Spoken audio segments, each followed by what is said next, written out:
Nagoya, Japan, November 15. Outfielder Ronald Accuna Jr. Photo by Kiyoshi Ota, Getty Images. Most sites will open up their registration for fantasy baseball probably a few days into February. We are going to look at which players the Atlanta Braves have that are worth drafting and where you should expect them to go. Let's start with the big boys, shall we? The best that we have: Ronald Accuna Jr. If you're in a keeper league, unless you drafted him last year expecting him to produce like he did, you aren't getting him. However, if you're in a standard 12-team yearly league, you might have to grab him in the first round, early second round at worst. Ronald Accuna Jr.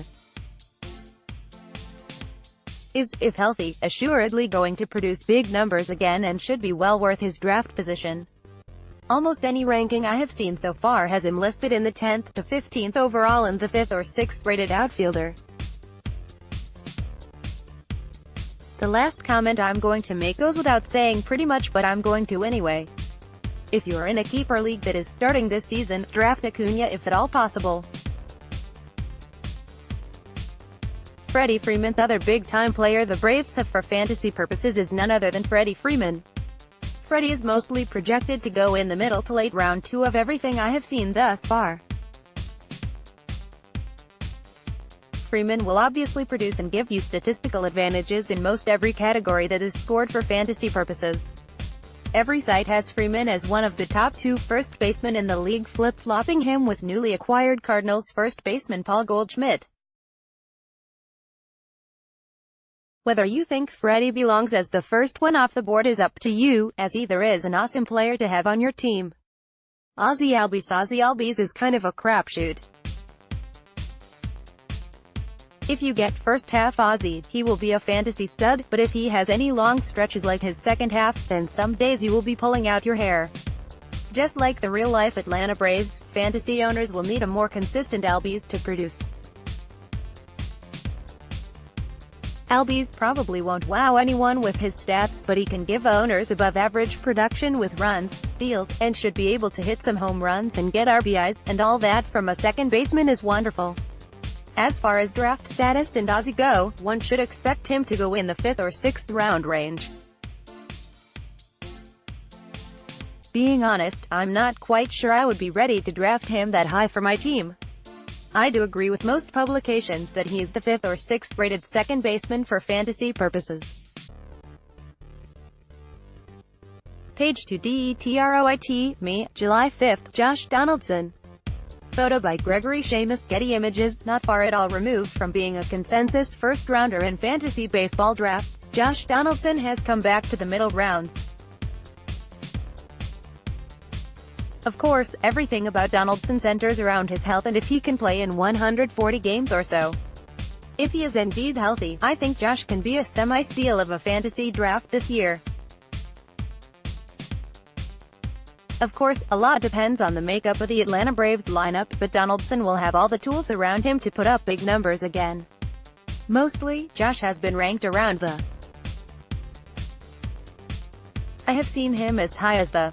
For me, I think he is well worth a look at in the middle rounds, and if he produces like he can, he could help you win a fantasy championship.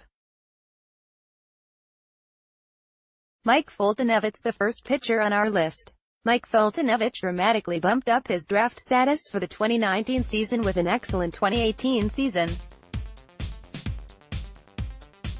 One knows where he will help, and that is strikeouts. The wins and era should be fine as well. One stat he may not help out is whip, but I think most are willing to sacrifice one category for 3 good ones. While he is still nowhere close to DeGrom, Scherzer, Sale, or Kluber level, Foltynewicz will still be one of any team's higher fantasy draft picks and one of any team's better pitchers. He is looking like he will be selected right around the same time as Josh Donaldson, which again is the 8th or 9th rounds. Most sites have had Folty ranked anywhere in the teens as far as starting pitchers go. Ender Inciarte. If you are planning on drafting Ender Inciarte, you probably know that you will be drafting him for runs, batting average, and the occasional stolen base. We all know he probably won't give owners much for home runs or RBI. If you are in a league that counts defensive stats or errors, then Ender will probably help you even more. Again, much like Donaldson and Fultonevich, I am seeing Ender ranked just a few spots shy of the. That means if you want Ender, you're probably going to have to select him right around the 10th to 12th rounds on the low end. Ender could be a nice piece to play on days where players are off, or if you are stacked at the top 2 outfield spots, he could be a nice third piece. Page 3 LAKE Buena Vista, FL, February 22, pitcher AJ Minter. Unless the Braves add a true closer, which is still possible, I expect to see AJ Minter get the bulk of the opportunities.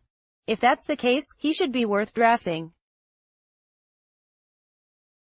Many people will tell fantasy owners jump way too soon at closers, so if you didn't get the top dogs in the middle rounds, there is nothing wrong with drafting Minter in the 15th to 18th round range. Kevin Gausman. If you are looking to fill out a rotation late in your draft, Kevin Gausman is probably worth a look. As we all know, he won't give you excellent fantasy stats the majority of weeks, but he could be a nice piece to let your team start every now and then. And let's be honest, the Atlanta Braves have such a huge following that he will get drafted. I could see him getting picked as early as the 15th round, but he could hang around until the 20th round as well. Sean Newcomb. If he can prolong the way he pitched until late June from last year longer into the 2019 season, Sean Newcomb is well worth a selection. Obviously, the big knock on Newcomb will be some weeks his ERA will be high and his WHIP will almost always be high. But on the weeks he has it figured out, he can help your team in many ways. He should be picked at the same time as Gausman in most cases, as early as the 15th round, but he could linger into the high teen rounds. Being a Brave will not hurt him in drafts though. Page 4 Use your arrows to browse Atlanta. June 13, Mike Soroka. Photo by Scott Cunningham, Getty Images. If you truly believe that Mike Soroka will be healthy and will be the Braves, he could be the type of player that starts hot, and you can maybe flip him to someone who will overpay for him. He could also be the type of guy like Jack Flaherty or Walker Buehler last season that gives excellent production all season. Julio Teheran is probably not worth making a selection on unless you completely ignored pitching in the first dozen rounds and are extremely thin on starting pitching. Arodys Vizcaino might be worth a shot if you are one of the few who believe that he will beat out Minter and get save opportunities. You might also consider him if your league has holds as a pitching stat. I personally like having a player that is capable of being plugged in at multiple positions. That player could be Johan Camargo this season. Some sites may have him listed as a SS, 3B, and if so, that will bump his draft status up. Not counting the current opening in RF for the Braves, every starter should be drafted with the exception of the catchers and Dansby Swanson. If Dansby gets hot, he could be a bench stash, but I don't think he will take up many valuable roster spots on fantasy teams this year. Next, Braves future bright, but at what cost? Want your voice heard? Join the Tomahawk Take team. Right for us. That's our look at the fantasy baseball possibilities for the Atlanta Braves in 2019. What do you think? Any players that you think are being overvalued or undervalued? Use your arrows to browse.